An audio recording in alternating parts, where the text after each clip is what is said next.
Hi guys, for this video I'm going to show you how I dye and dry some Queen Anne's lace. Some of the colors you'll see me use didn't work, some of them worked fantastic, like this teal and the blue and the yellow, the green.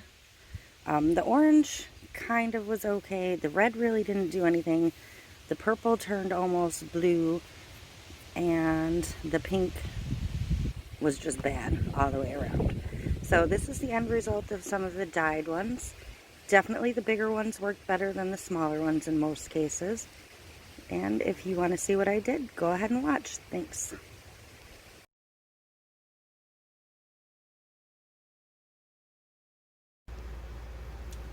Hi guys, it's Ray with Ray's Turquoise Turtle. Today I am going to prep to dye and dry some Queen Anne's lace. I'm waiting on a bunch of molds and some silica gel and other things to start putting flowers in resin. So this is going to be the first step. I'm just taking some wine glasses and some mason jars and filling them with water. And I'm going to put a variety of food coloring in these. And hopefully these ones will work. I have gels on hand, so let's get started with that.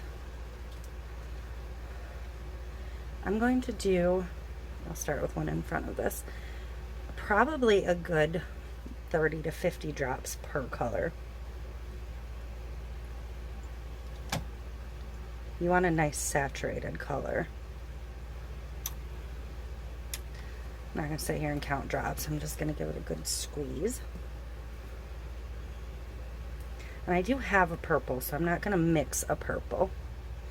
I would normally mix a purple.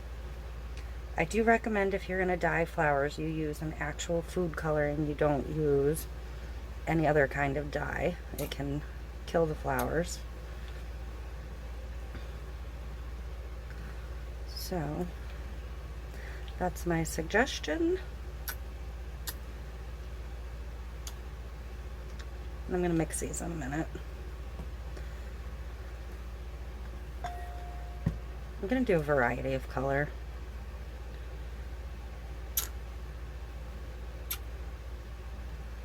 Some of them may take to the flowers better than others. We'll see.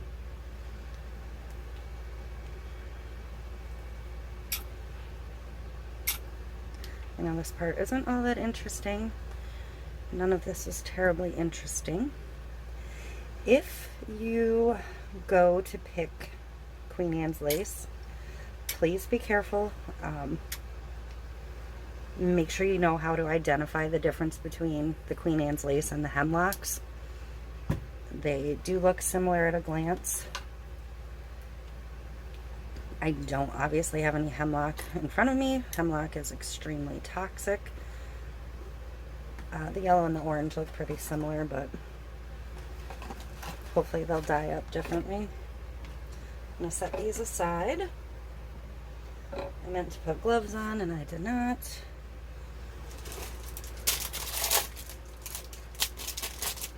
You can use the flower stems, but because so many of my stems are thin, I'm going to go ahead and mix with just a popsicle stick.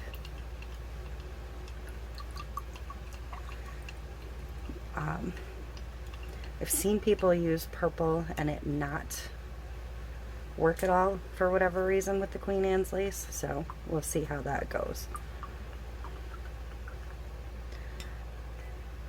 Some of them I'm going to just dry in their natural state, and some of them I'm going to color.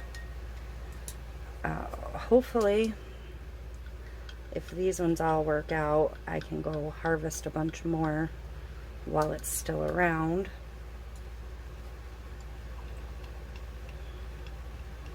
You'll see I have some that are super small that are like a second harvest because the roadsides have been mowed.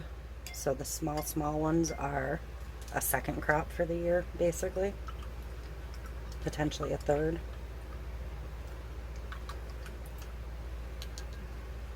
Queen Anne's lace grows absolutely everywhere around us, so it wasn't really that hard to go find. I know a lot of them look dark and the same, but you can see on the sticks that they are a rainbow of colors. So, real quick, a couple of ways you can tell the difference between the hemlock and the Queen Anne's lace. The Queen Anne's lace grows together in a bunch. The stem will be completely green. I'm going to cut all of these on an angle, a good 45 at least, but the stems will have white in the center. The hemlocks will have a reddish stem and a hollow center and a thicker stem typically, depending on what time of year you harvest it. The Queen Anne's lace will have a black spot in the center sometimes, but the black spot picks out pretty simply, so you won't necessarily always see that. So that's just a quick. The Queen Anne's lace is known as a wild carrot. If you rub the stem together, not the root, just the stem, you'll get a carroty smell from it. Unfortunately, the hemlock, if you get to the root part, it will also smell like carrot. So it's not always the best way to tell, because you really don't want to touch the hemlock at all. So just do a little research before you go out harvesting and you'll be fine. So I've already cut a bunch on an angle. I'm going to double check as I go or give them fresh cuts. And I am just going to start dipping them. I'm going to let them sit overnight, probably. I have to work tonight, so. And I really like the look of this one, so I think I'm just going to press that one raw. It's up to you if you want to pick the black spots off or not. I'm not really concerned about it. Once these are dry, I can use them whole, or I can just cut individual pieces off. A lot of the time when you buy the little boxes of dried flowers that are super expensive, you'll find that they've got colored Queen Anne's lace that'll just have one little grouping each. A lot of the time they're sold as nail art, so it'll be like a single flower or two to fit on a nail. So these I can use whole or cut down further.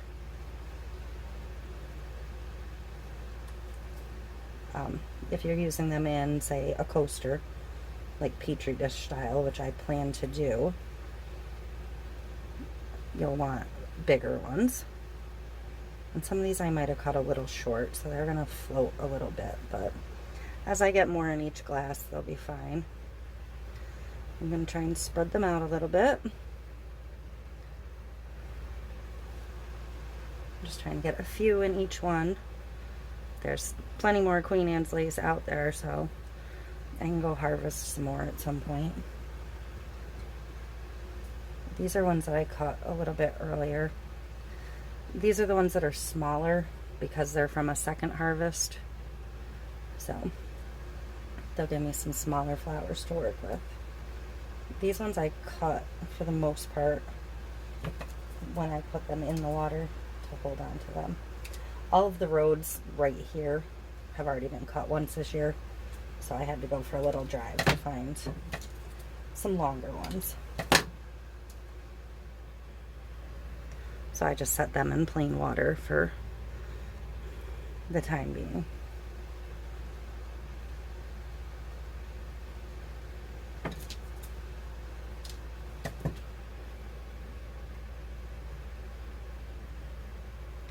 I am planning to do a lot of these just because it is August and the season will be short, and I want to make sure I have plenty to do projects throughout the winter with.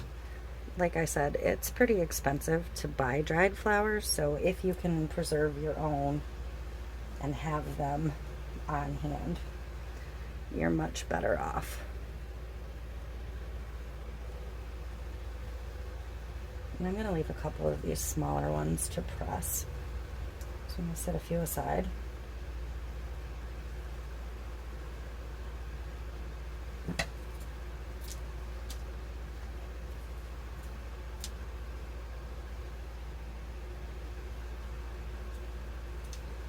Again, just make sure you've got a little bit of an angle on your stems. The small ones don't have a furry stem. You can feel it a little bit, but the stems on the bigger ones are super fuzzy. That's another way you can tell that you have a wild carrot, a Queen Anne's lace, versus either of the varieties of hemlock. There's the water hemlock, and then there is, oh goodness, I can't remember the name of the other one, but they contain a neurotoxin, so you don't want to mess with those.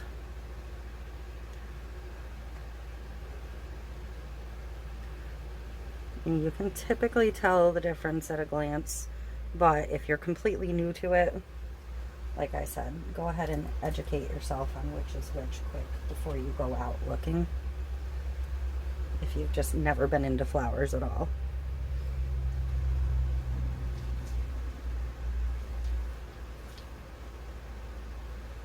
So I'm going to set these aside so we can move on. I have some work to do, but it's going to be the same thing over and over repetitively, and you don't need to be stuck watching that. So these should take probably 8 to 12 hours to start showing color. If they're not as vibrant as I'd like tomorrow, I will probably go ahead and give them some fresh water and some fresh food coloring. But it's one of those, you don't know how they're going to look right away, so you have to have a little bit of patience. And I'm just going to move these out of the way. And I have not pressed flowers in years, so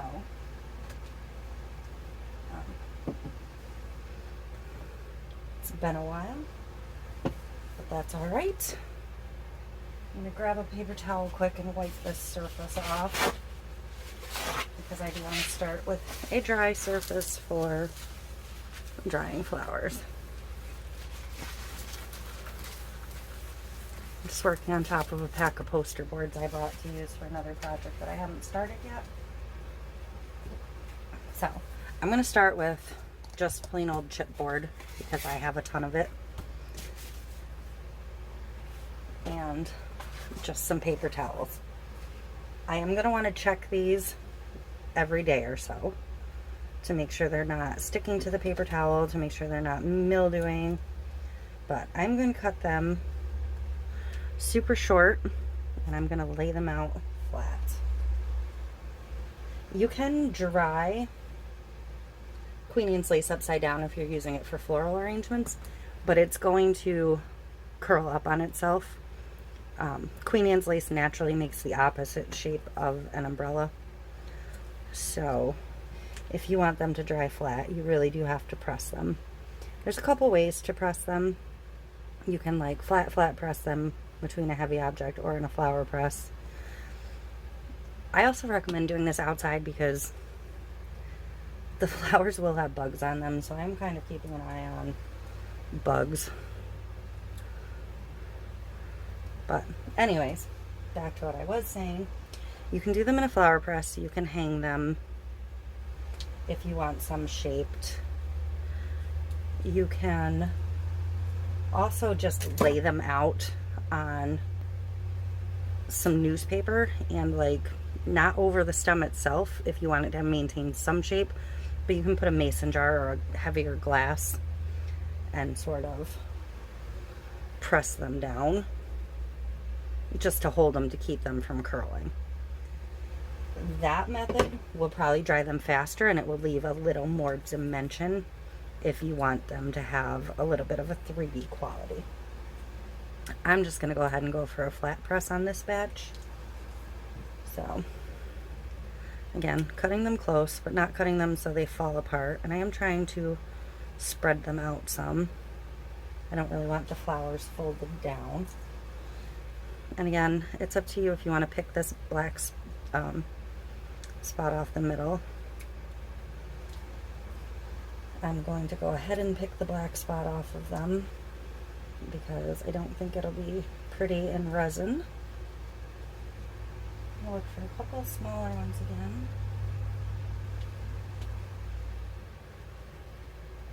So that's probably more than enough for one layer. I'm going to get this back out of here. And I am going to put a layer of paper towel on the back side to absorb moisture. You can use a press that has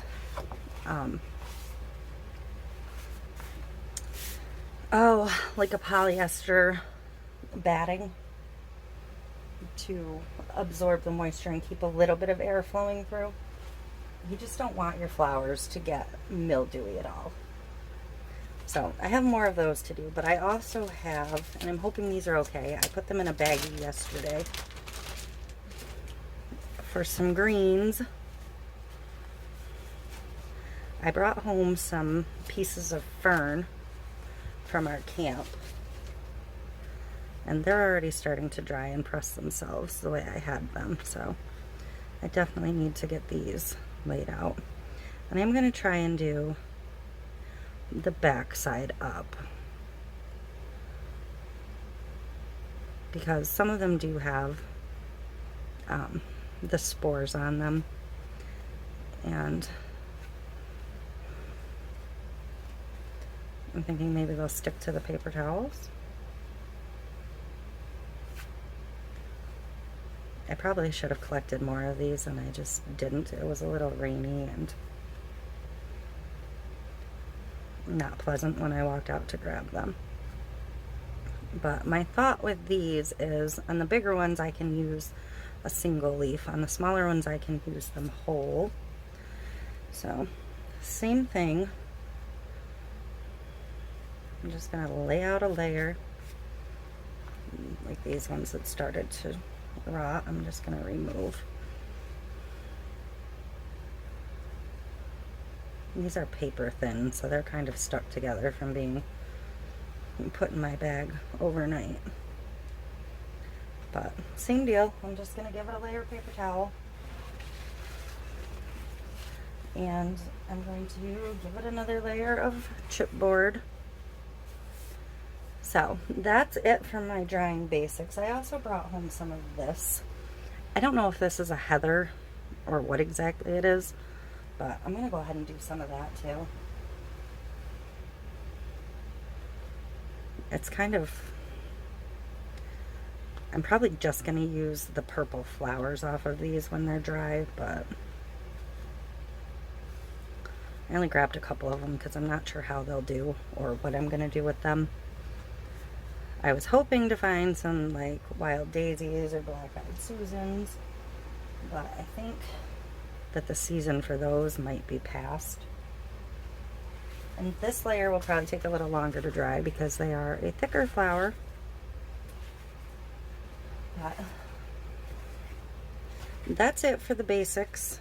I'm going to weight these down so they're pretty flat when I'm done. I'm going to do another layer of the Queen Anne's lace and another layer of the fern and finish up all of those. So that is going to be it for my basics of dyeing and drying.